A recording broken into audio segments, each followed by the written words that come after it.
제5권 앞서 말한 대로 내가 샹베리에 도착하여 국왕의 일로 지적조사부에서 일하기 시작한 것은 1732년이었다고 생각된다. 20살을 지나 21살이 되려는 무렵이다. 제주는 나이에 어울릴 만큼은 충분히 갖추고 있었으나 판단면에서는 아직 그러하지 못해서 나를 전부 맡겨 처세술을 배울 만한 지도자가 대단히 필요했다.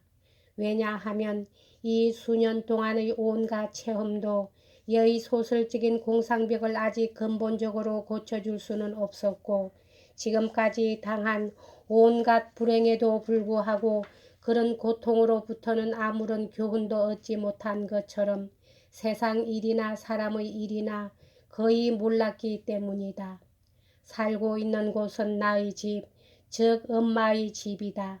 그러나 안너시의 내 방 같은 그런 방은 아니었다. 바깥들도 작은 데도 조망도 없었다.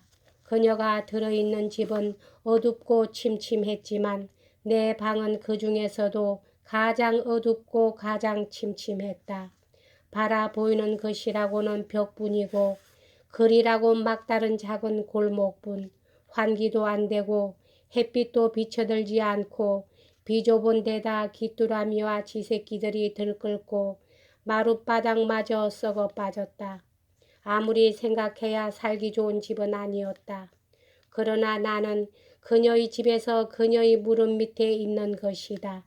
언제나 내 책상을 향해 있거나 그녀의 방에 있거나 하는 나는 이 방이 보기 싫다는 것에는 무관심했고 그런 걸 생각할 여가도 없었다. 이렇듯 싫은 집에 살기 위해 일부러 그녀가 샹베리로 자리를 정했다는 것이 이상하게 생각될 것이다. 실은 그런 점에 그녀의 뛰어난 점이 엿보이는 것이므로 말하지 않을 수 없다. 아주 최근에 일어난 혁명소동이 있은 뒤 아직 궁정 안이 옥신각신하고 있을 때 궁정에 나타난다는 것은 아직 그럴 시기가 아니라는 것을 알면서도 그녀는 마음이 내키지 않는 그대로 토리노로 갔다. 그것은 일신상의 일로 얼굴을 꼭 내놓아야만 할 필요가 있어서였다. 즉 엄벙덤벙하는 통에 그녀를 잊어먹거나 연금을 중지당하거나 할 염려가 있었던 것이다. 특히 재무국장인 생로랑 백작이 자기에게 호의를 가지고 있지 않은 것을 알고 있었다. 국장은 샹베리에 집을 한 채 가지고 있었다. 잘못 지은 데다가 장소까지 나빠서 언제나 빈집이었다. 그녀는 그것을 빌려 살기로 했다. 이것이 힘 안 들이고 좋은 결과를 가져왔다. 그녀의 지위는 말살당하지 않았고 이때부터 생로랑 백작은 둘도 없는 친구가 되었다. 그녀의 권속은 전과 거의 별 차이 없었고 충실한 끌로드 아내는 여전히 그녀와 함께 있었다.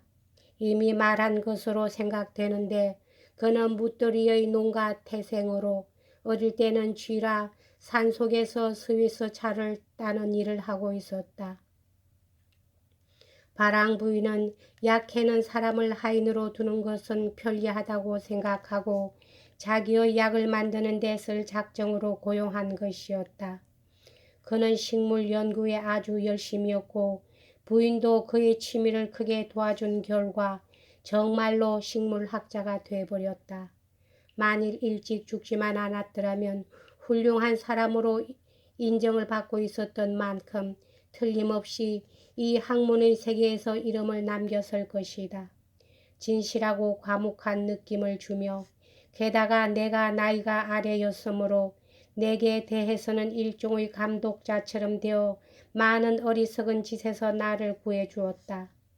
위에서 지켜보는 것만 같아서 그의 앞에서는 섣불리 정신을 팔 수도 없었던 것이다. 그는 주민들에게도 신임을 받고 있었지만 그의 뛰어난 식견과 정직과 위험 있는 애정은 안주인도 깊이 인정하고 있어 그 점에 대해서 충분한 보답을 하고 있었다.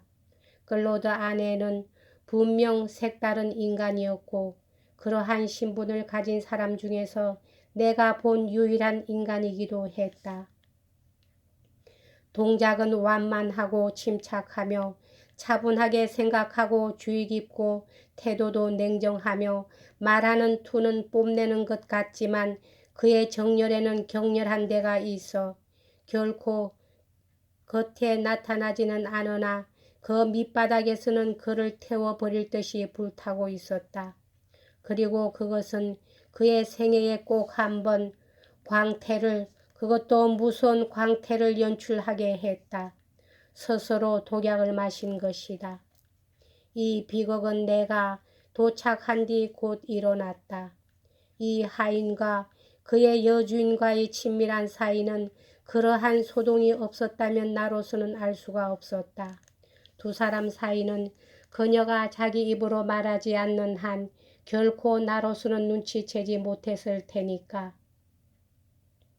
애착과 열심과 충실함이 그것에 해당한 보수를 받을 수가 있는 것이라면 그의 경우에 있어 그것은 분명히 당연한 일이었다. 그리고 그것을 받을 가치가 있다는 그런 증거를 보여주는 것을 결코 좋게 보지 않는 그였다. 두 사람은 어쩌다가 혹 다투는 일은 있지만 언제나 무사히 끝났다. 그런데 때마침 수습할 수 없는 경우가 일어났다. 여주인은 격분해서 아내가 참을 수 없는 욕설을 쏘아붙였다. 그는 마지막이라고 생각했다. 옆에 아편이 든 작은 약병이 있었으므로 그것을 들고 꿀꺽 삼키고 영원히 깨지 않을 생각으로 조용히 잠을 자러 갔다. 짜증이 나서 집안을 이리저리 돌던 바랑 부인이 다행히도 그 빈병을 발견하고 사태를 짐작했다. 그녀가 구하러 달려가며 외치는 소리를 듣고 나는 가보았다. 그녀는 모든 것을 털어놓고서 내게 도움을 청했다. 나는 애써 겨우 아편을 토해버리게 할 수 있었다. 이 소동을 본 나는 그녀의 입을 통해 알게 된 두 사람의 관계를 그때까지 조금도 이상하게 보지 않은 나의 멍청함에 놀랐다. 그러나 클로드 아내는 굉장히 조심성이 많았으므로 나보다 통찰력이 날카로운 사람일지라도 알아채지 못했을런지 모른다. 두 사람의 화해는 나까지가 깊이 감동할 정도였다. 그리고 이때부터 그에 대한 존경심이 점점 더해가기만 하여 말하자면 그의 제자가 된 것인데 그 때문에 손해보았다고는 생각지 않는다. 하나 나보다도 친밀하게 그녀와 지낼 수 있는 누군가가 있다는 것을 알자 가슴이 아팠다.